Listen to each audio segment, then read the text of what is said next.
Good morning.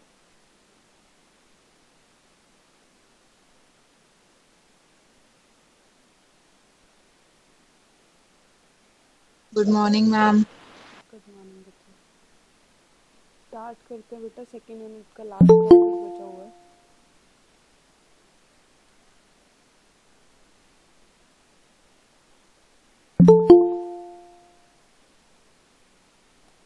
आज तो नए नए बच्चे क्लास में आ रहे हैं भाई।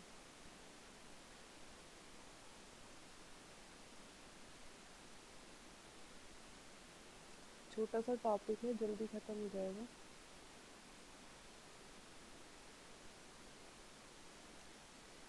कल हमने इक्विपमेंट स्पेसिफिकेशन सिलेक्शन कर लिया था। आज का टॉपिक है हमारा पर्सोनल एस्टिमेट्स, और इसके बाद आपका इनपुट आउटपुट डिज़ाइन, जो हम ऑलरेडी कर चुके हैं। इसका एक बार ओवरव्यू दे दूँगी, क्योंकि हमने form design, screen designing, report designing ये सारा पढ़ लिया है, और यही इनपुट आउटपुट के अंदर आता है।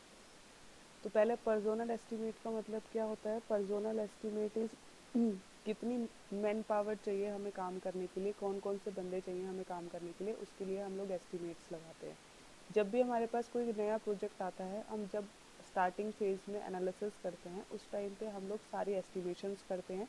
कॉस्ट एस्टिमेशन भी होता है, कितनी कॉस्ट लगेगी, पर्सोनल एस्टिमेट्स कौन कौन चाहिए काम करने के लिए, कितनी मैन पावर चाहिए काम करने के लिए, आपके पास शेड्यूलिंग भी होती है कि कितना टाइम लगेगा उसको करने के लिए। तो ये सारी एस्टिमेशंस आप पहले ही करते हो ताकि आपका प्रोजेक्ट जो है वो टाइमली सबमिट हो जाए। तो आज अब कोस्ट और ये सारी चीज़ें तो हम नहीं कर रहे क्योंकि ये सारी चीज़ें हमारे जो है वो सीएससी के अंदर ज़्यादा डिटेल में होती हैं, कैलकुलेशंस होती हैं पूरी की कैसे आप कोस्ट को कैलकुलेट करोगे जब आपके पास कोई भी प्रोजेक्ट आता है। अभी स्टार्टिंग है हमारी, तो हमारा जो सब्जेक्ट है हमें इतना डीप में नहीं पढ़ना, हमें कोई कोस्ट एस्टिमेट नहीं करनी, हमारा अभी जो है वो पर्सोनल एस्टिमेट का है। तो जब पर्सोनल एस्टिमेट की बात करें तो यहाँ पे हमारे पास सबसे पहली चीज़, इसको आपको याद करने का तरीका ऐसा है, मतलब ऐसा ज़रूरी नहीं है कि आप इसको सीक्वेंस से याद करो, जैसे जो सीक्वेंस से याद करना होता है जैसे लाइफ साइकिल मॉडल हो गया तो उनको आप सीक्वेंस से ही याद करोगे। इसमें आपको कब कौन सा आदमी चाहिए काम करने के लिए, कब कौन सी मैन पावर चाहिए काम करने के लिए, उसको आपको सीक्वेंस में याद करने की ज़रूरत नहीं है। लेकिन आपके लिए ईजी होगा अगर आप इसको ऐसे याद करोगे। जो हमारे एसडीएलसी के फेजेस थे, requirement analysis, designing, implementation, maintenance, जो फेजेस थे उन्हीं फेजेस के हर एक फेजेस पे जो जो पर्सोनल चाहिए, जो जो मैन पावर चाहिए काम करने के लिए, उस अकॉर्डिंग ये सीक्वेंस में ही लिखा हुआ है। सबसे पहले एनालिसिस स्टेटमेंट हो गया, रिक्वायरमेंट वाला छोड़ दो, एनालिसिस वाला आ गया तो सिस्टम एनालिस्ट चाहिए। वैसे सिस्टम एनालिस्ट हर एक फेज पे ही काम करता है, जैसे हमें पता है कि वो पूरी हमने पढ़ा हुआ है role of system analyst sorry. तो सिस्टम एनालिस्ट हो गया। उसके बाद हमारे पास आता है एप्लीकेशन प्रोग्रामर्स, जो हमारे पास एक ओवरव्यू सा बना के दे देंगे आपको कि ऐसे ऐसे काम करना है। देन डेटाबेस एडमिनिस्ट्रेटर हो गया, डीबीए, ये भी एक तरीके से एक ओवरव्यू, जैसे हमारा डिज़ाइनर होता है ना आर्किटेक्चर वगैरह, उनके थोड़ा सा उनकी अकॉर्डिंग काम करते हैं। देन हमारे पास आता है, अभी तक जो है वो ओवरऑल डिज़ाइनिंग चल रही थी, अब हर एक स्टेप की डिज़ाइनिंग होगी। डेटाबेस की डिज़ाइनिंग, तो डेटाबेस की डिज़ाइनिंग के लिए डेटाबेस डिज़ाइनर, डेटाबेस को मैनेज करने के लिए DBMS, database management system designer. Designing का स्टेप खत्म हो गया, अब आता है इम्प्लीमेंटेशन का, तो ये हो गया इम्प्लीमेंटर, डीबीएमएस को इम्प्लीमेंटर करेगा। टोटल डेवलपर, जो पूरे सिस्टम को डेवलप करेगा। ऑपरेटर्स, ऑपरेटर जो होता है वो भी पूरे सिस्टम को देखता है कि जो आपने सिस्टम बनाया है वो जिस अकॉर्डिंग बनना चाहिए उस अकॉर्डिंग काम कर रहा है कि नहीं कर रहा है, तो वो सारे ऑपरेशंस उसमें परफॉर्म करके देखेगा। एंड लास्ट स्टेप होता है हमारा, मतलब ऑपरेटर को आप बोल सकते हो कि टेस्टिंग पर्पज से भी आप इसको यूज़ कर रहे हो। लास्ट हमारा मेंटेनेंस होता है, तो मेंटेनेंस के लिए हमारे पास मेंटेनेंस पर्सोनल होता है। बस इतना ही है, इनको सारा डिटेल में लिखा हुआ है। सबसे पहले सिस्टम एनालिस्ट की बात करें, जैसे हमें पता है नाम से ही क्लियर है एनालिसिस करना है, तो सिस्टम एनालिस्ट क्या करेगा, सारी रिक्वायरमेंट्स को देखता है, चाहे वो यूज़र की रिक्वायरमेंट हो, चाहे वो कंपनी की ऑर्गेनाइजेशन की रिक्वायरमेंट हो, उन सारी रिक्वायरमेंट को देख के कौन सी रिक्वायरमेंट कैसे फुलफिल करनी है उसके अकॉर्डिंग वो काम करता है। इन रिक्वायरमेंट में कुछ भी हो सकता है, मतलब फॉर एग्जाम्पल अगर कॉलेज वाली बात है कि कॉलेज ही बनवाना है, तो यूज़र जो है वो अपनी रिक्वायरमेंट दे सकता है कि मेरे को इस कलर का पेंट चाहिए या मेरे को यहाँ पे गार्डन चाहिए, तो वो रिक्वायरमेंट कुछ भी हो सकती है regarding to your field, size, type, constraints. ये तो आपकी सॉफ्टवेयर की बात हो गई।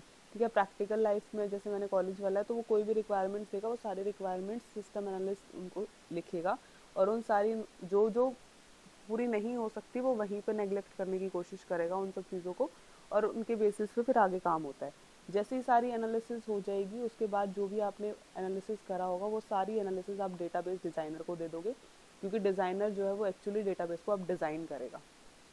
तो आपके अकॉर्डिंग जो आपने एनालिसिस किया है, जो आपके पास रिपोर्ट आई है, वो सारी रिपोर्ट आप डेटाबेस डिज़ाइनर को दे दोगे। एप्लीकेशन प्रोग्रामर क्या होगा, जो भी एप्लीकेशन प्रोग्राम लिखेगा डेटाबेस को यूज़ करने के लिए, डेटाबेस कैसे यूज़ करना है। अलग अलग लैंग्वेजेस हो सकती है यहाँ पे, ये यूज़र की रिक्वायरमेंट के हिसाब से भी हो सकता है। जैसे मैंने आपको बताया था कि मैनुअल्स बनते हैं, यूज़र मैनुअल होता है, टेक्निकल मैनुअल अलग होता है। तो यूज़र को ज़्यादा टेक्निकल चीज़ें नहीं पता, तो इसलिए जो यूज़र मैनुअल बनता है वो नॉन टेक्निकल टर्म्स पे बनता है। तो जितनी भी यूज़र की रिक्वायरमेंट है उसके अकॉर्डिंग आप जो है एक एप्लीकेशन लिखोगे कि डेटाबेस को यूज़ करने के लिए क्या क्या ऑपरेशंस करने हैं, जैसे इंफॉर्मेशन रिट्रीव करनी है, नई इंफॉर्मेशन क्रिएट करनी है, डिलीट करनी है या अपडेशन करना है, कुछ चेंजेस करने हैं।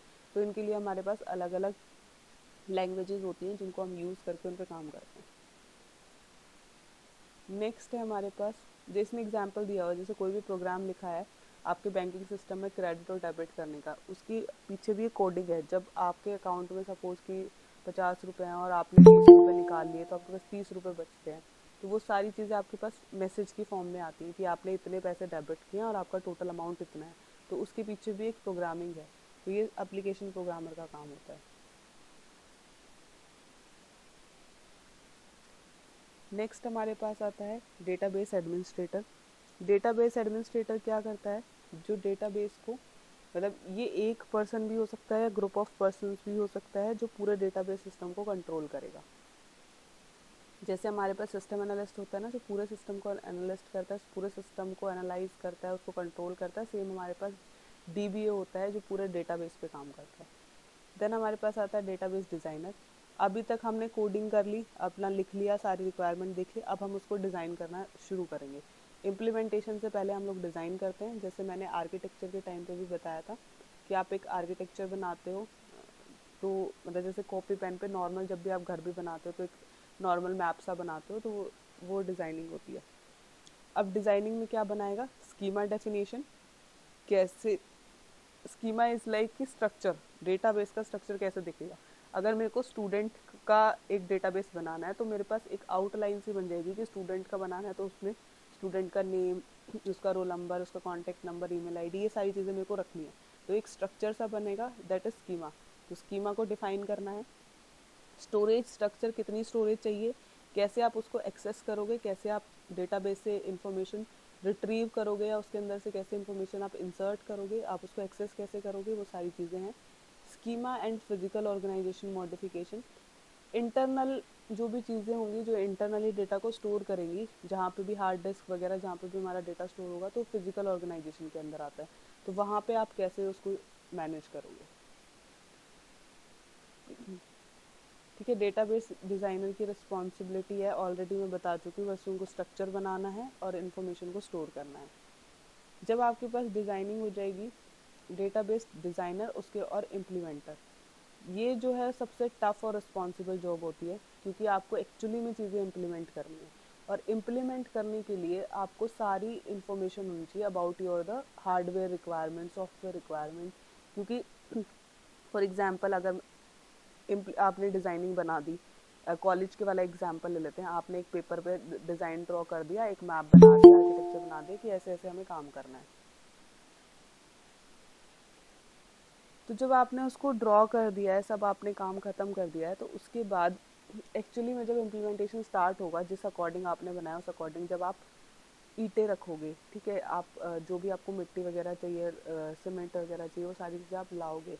तो ये ऐसा ज़रूरी तो नहीं है ना कि जो आपने जो ज़मीन चूज़ करी है उस अकॉर्डिंग आपकी सारी चीज़ें सही से काम करेंगी। तो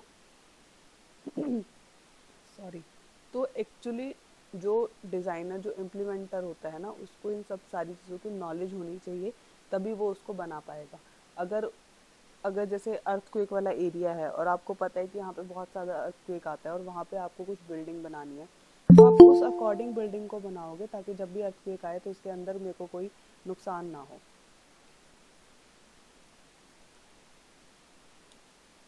ठीक है, तो सबसे सबसे टफ और रिस्पॉन्सिबल जॉब इम्प्लीमेंटर की होती है। उसको सारी रिक्वायरमेंट को, सारी चीज़ों को एनालाइज करना होता है और उसके अकॉर्डिंग ही उसको काम करना होता है, ताकि जो सिस्टम है वो बहुत अच्छे से काम कर सके। डीबीएमएस इम्प्लीमेंटर वही है, ठीक है, सारी हार्डवेयर और सारी सॉफ्टवेयर की रिक्वायरमेंट्स को देखते हुए उसको पूरे सिस्टम को इम्प्लीमेंट करना है। टोटल डेवलपर वो होगा जो पूरे, जितना भी आपने सिस्टम को बनाया है उस पर पूरे पे काम करके देखेगा कि हाँ, कि ये कंप्लीट हो गया है, सारा प्रोसेस कंप्लीट हो गया है, मतलब कंप्लीट मैनेजमेंट, ठीक है, help and other database creation and maintenance tool, जो भी आप उसको हेल्प चाहिए वो सारी, मतलब टोटल डेवलपर है तो पूरे प्रोजेक्ट में कभी भी किसी को भी कोई हेल्प चाहिए तो वो वहाँ पे है। इन शॉर्ट उसको सारी नॉलेज होनी चाहिए जैसे सिस्टम एनालिसिस को होती है। ऑपरेटर, जो ऑपरेट करेगा कि कैसे हमारा सिस्टम काम करेगा, वो प्रॉपर रन कर रहा है कि नहीं कर रहा है, उसके अंदर जो भी ऑपरेशन हमने बनाया, सपोज हमने कैलकुलेटर बनाया है तो कैलकुलेटर में हमें पता है कि एडिशन, मल्टीप्लिकेशन, ये सारी चीज़ें होंगी। तो लोगों को टाइम नहीं पता क्या, 9 बजे क्लास स्टार्ट होती है।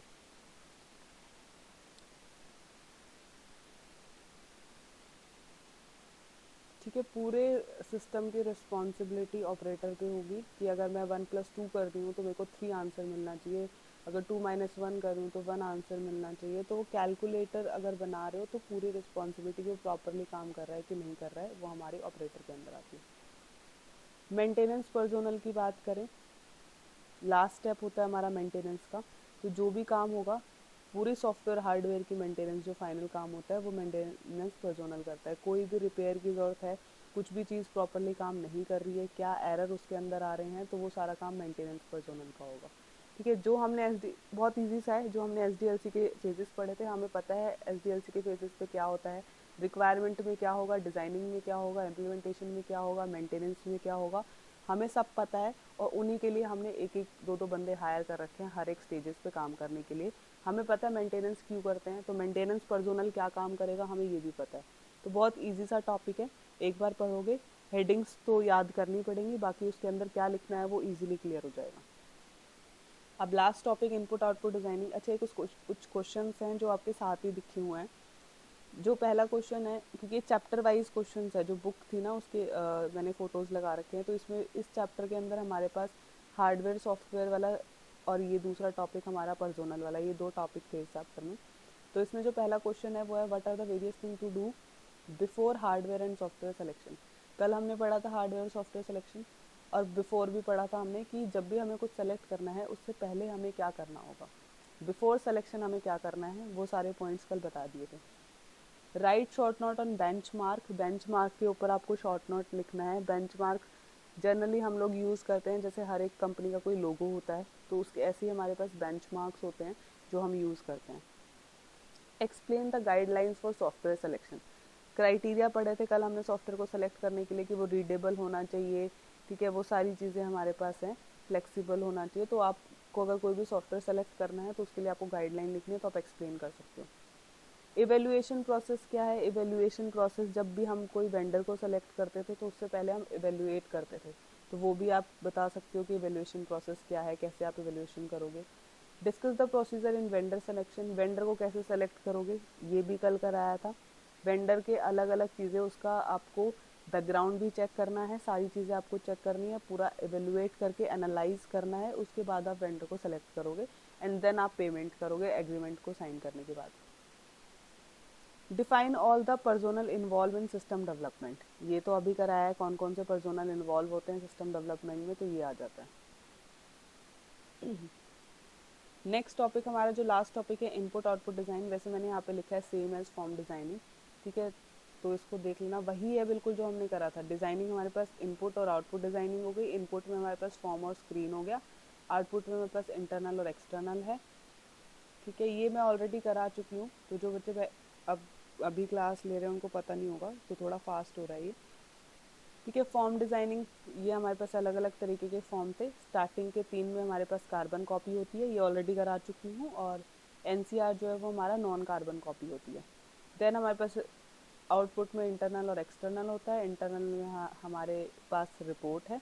रिपोर्ट हमारे पास डिटेल्ड, समराइज्ड और एक्सेप्शन। डिटेल्ड रिपोर्ट में पूरी डिटेल आती है, समराइज्ड के अंदर कुछ जो पूरी रिपोर्ट को नहीं पढ़ना चाहता, सिर्फ समरी पढ़ना चाहता है, तो समराइज्ड के अंदर आएगा। एक्सेप्शन, अगर मेरे पास एक रिपोर्ट है जिसमें 10 चैप्टर हैं और किसी को सिर्फ वो वाला चैप्टर पढ़ना है, लाइक मेंटेनेंस वाला चैप्टर पढ़ना है, किसी को डिज़ाइनिंग वाला चैप्टर पढ़ना है, तो एक्सेप्शंस, जब आप कुछ पर्टिकुलर चीज़ को देखना चाहते हो तो वो एक्सेप्शन रिपोर्ट के अंदर आता है, ठीक है। तो ये सारी चीज़ें ऑलरेडी करा चुकी हूँ, और ये वही है बिल्कुल जो ऊपर लिखा हुआ था, सेम वही कॉपी पेस्ट है यहाँ पे, ठीक है। आप कंफ्यूज ना हो इसलिए मैंने ये दोबारा यहाँ पे पेस्ट कर दिया है। तो हमारी सेकेंड यूनिट ख़त्म हो गई है इसी के साथ। कल हम एक बार रिवीजन कर लेंगे सेकेंड यूनिट का पूरा, प्रीवियस ईयर क्वेश्चंस देख लेंगे किस तरीके के क्वेश्चंस आते हैं, और फिर उसके बाद MCQ होगा, वो मैं बताती हूँ कब कैसे लेना है, ग्रुप में ही मैसेज डाल दूँगी। और सेकेंड यूनिट का असाइनमेंट भी आज या कल में अपलोड हो जाएगा, तो कर दो जितना जल्दी सबमिट हो सके, अपना काम फटाफट ख़त्म करो, क्योंकि फिर इंटरनल्स भी लगाने हैं। तो जो भी आपको आपके 4 असाइनमेंट होंगे, सेकेंड असाइनमेंट में अपलोड कर दूँगी, नोट्स के साथ अपलोड करूँगी। तो सेकेंड असाइनमेंट, फिर थर्ड और फोर्थ असाइनमेंट आएगा, तो अपने सारे असाइनमेंट कंप्लीट करके क्लासरूम पे अपलोड कर दो। कई लोग मुझे मेल और मैसेज कर रहे हैं व्हाट्सएप पे, मैं क्लियरली बोल रही हूँ ये चीज़, मैंने आपको पहले भी बोली है कि मुझे मत मेल और मैसेज करो। ऐसा नहीं है कि वो नोटिस नहीं हो रहा, मैं देख रही हूँ, बट प्रॉब्लम ये है कि कई बार ना वो बाय मिस्टेक वो ना डिलीट हो जाते हैं मेल से या व्हाट्सएप से ना, तो फिर तुम्हारे नंबर नहीं लग पाएंगे। और कोई मुझे प्रॉब्लम नहीं है, मैं मार्क तो कर लेती हूँ उस टाइम के लिए, बट हो सकता है कि मैं बाद में कहीं बाहर हूँ और मैं बाद में भूल जाऊँ कि हाँ तुम्हारा मेल या मैसेज आया हुआ था। ठीक है, तो कोशिश यही करो कि क्लासरूम पे ही अपलोड कर दो, क्योंकि जब मैं मार्क्स लगाने लगूंगी तो मैं वहीं से देख के लगाऊंगी, इसलिए तुम्हें मैं बार बार ये चीज़ बोल रही थी। ठीक है, और किसी को प्रॉब्लम है क्लासरूम में अपलोड करने के लिए, वैसे तो ऑलरेडी बहुत सारे बच्चों ने कर दिया है, तो उनसे भी पूछ सकते हो, नहीं तो मेरे को बता देना, मैं बता दूंगी। कोई इतना बड़ा टास्क नहीं है, वहाँ पे अपलोड का ऑप्शन आता है, अपलोड कर दो। ठीक है, और हाँ जी, किसी को कुछ पूछना है? प्रीतम? नहीं? ठीक है बेटा, अपने असाइनमेंट्स बार बार बोल रही हूँ, चारों असाइनमेंट सबमिट कर देना, और मैं कोशिश यही करूँगी तुम्हारा सिलेबस भी जल्दी से जल्दी ख़त्म कराऊँ। सबमिट हो गया था प्रीतम? बेटा बताऊँगी अभी, क्लास एक मिनट में अभी बता देती हूँ क्लासरूम पे किस किस के असाइनमेंट आए हुए हैं, जस्ट वेट।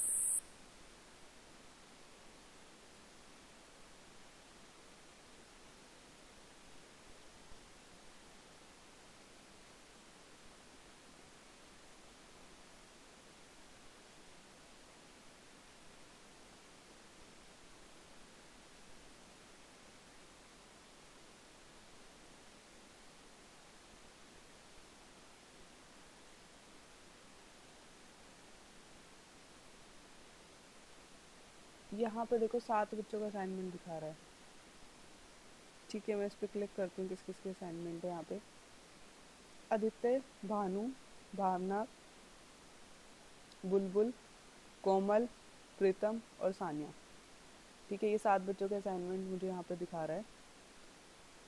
इसलिए मैं कह रही थी कि असाइनमेंट मैंने भी अपलोड कर दिया था। आपने भी अपलोड कर दिया था। तुम लोगों ने मैम ना, क्लास में दिखा रहा है, मैंने अभी चेक किया, हमारा क्लास में दिखा रहा है, मैं वही लेकिन मैम बता रही मिस हूँ, आपकी मेरा भी। मैं बताती हूँ, तुमने कमेंट करा हुआ है। ठीक है, मैं वो भी दिखाऊंगी अभी किस किस बच्चे ने कमेंट करा हुआ है। इन लोगों ने सही अपलोड किए हुए हैं और ये मेरे पास रहेंगे यहाँ पे। ठीक है, इनसे पूछ लेना कैसे करा है, नहीं तो मैं तुम्हें दिखाती हूँ कि बच्चों ने ऐसे करा हुआ है। पुनीत ने देखो यहाँ पे किया हुआ है, जहाँ पे मैंने नोट्स अपलोड करे हैं उन्होंने यहाँ पे किया हुआ है। पुनीत का ये रहा, नैना का है यहाँ पे, सान्या का भी है यहाँ, हिमानी, पारस, जिज्ञासा, मानस, भानु। ठीक है, ये हैं। अब तो क्लियर है किस किस का आया हुआ है? कोई ऐसा तो नहीं है जिसने भेज रखा है और उसका शो नहीं हो रहा हो? सबका हो रहा है ना? ठीक है, तो ये 7 बच्चे वहाँ पे थे, और 1 2 3 4 5 6 7, 7 ही बच्चे यहाँ पे हैं, तो 14 स्टूडेंट्स ने मतलब अभी तक असाइनमेंट दिया है। ठीक है,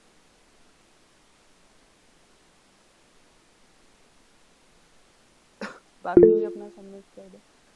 प्राची ने मेल किया था। प्राची, एक मिनट बेटा, किया तो था शायद मेल। मेल मेरे पास मुस्कान की भी आई है, मुस्कान, मोहन की मेल है और प्राची की मेल है। हाँ, मेरे पास ये 3 मेल तो हैं।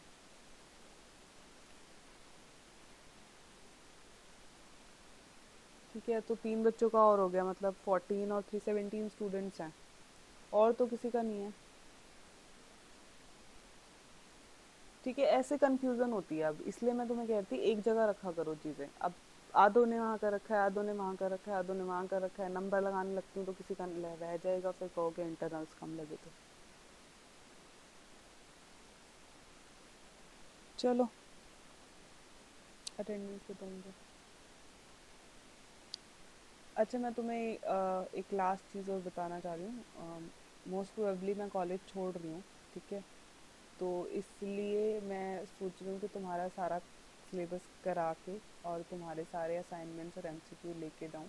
तो इसलिए बोल रही हूँ बार बार कि जो भी असाइनमेंट है उसको सबमिट कर दो, क्योंकि फिर मैं अपने हिसाब से इंटरनल्स लगा के सबमिट करके जाऊँगी। ठीक है, टेंशन मत लेना, सिलेबस पूरा करा के जाऊँगी, चाहे एक आधे दिन सैटरडे संडे को क्लास लेनी पड़े, एडजस्ट कर लेना तुम लोग थोड़ा सा। Aditya, present ma'am. Anand, present ma'am. Anshuman, present ma'am. Bhanu, present ma'am. Bhavna, Present, ma'am. बुलबुल, Present, ma'am. Himani, Present, ma'am. Jaya, जिज्ञासा, Komal, Present, ma'am. Muskan, Present, ma'am. Naina, Present, ma'am. Paras, present ma'am. Prachi, Present, ma'am. Pritam, present ma'am. Puneet, present ma'am. Rahul, present ma'am. Sania. Present, ma'am. लग गई सबकी attendance? चलो ठीक है, कल करते हैं आगे सेकेंड यूनिट का रिवीजन और प्रीवियस ईयर क्वेश्चंस। मैम मेरी रह गई। बेटा बोला तो था मैंने जिज्ञासा। ठीक है, ओके, चलो कल मिलते हैं। Okay, bye.